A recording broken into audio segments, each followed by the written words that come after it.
Uh, I might like to address something which I have seen in the social media, which is moving very fast, about the guy who visited Kenya from Russia and the rest of Africa, about having too many women at a line for pressure.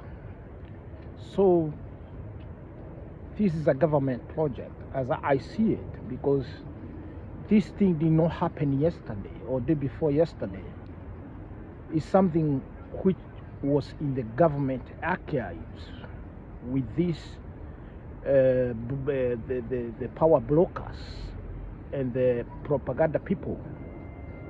Now, I have observed that because when iSpeed,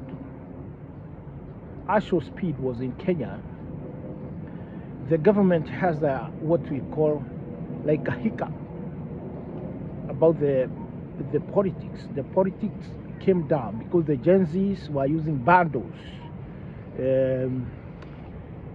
try to see how Show Speed is doing. So the temperature of politics cooled down. So there is this wave of Sifuna and the rest, which is another wave which has come from the ODM. And many Gen Zs came to attention to have a backup for Sifuna and the rest to start by the Wananchi.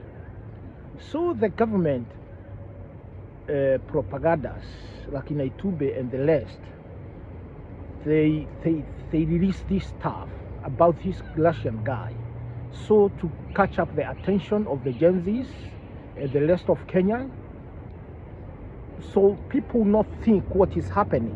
And I tell you, and I tell you for free, if you in one time you follow what happened about today and maybe yesterday, maybe a lot of money has moved from the government to the president and his team.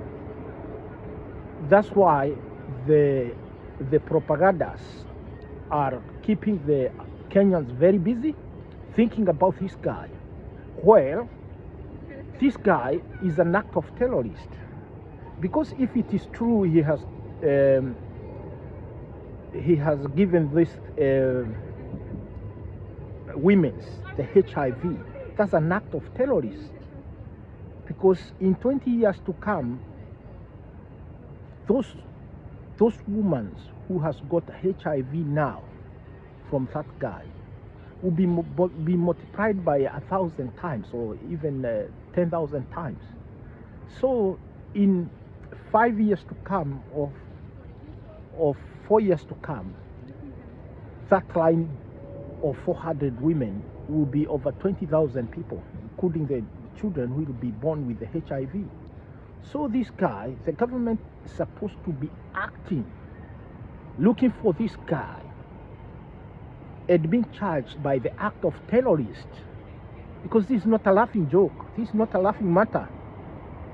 This is, we are talking about your life is in danger by someone who did it when he knows what he is doing. And now, but the government is not doing that, because this government is not a government people. It's a political government. They are not leaders, they are political government. So we need change, and change is one term.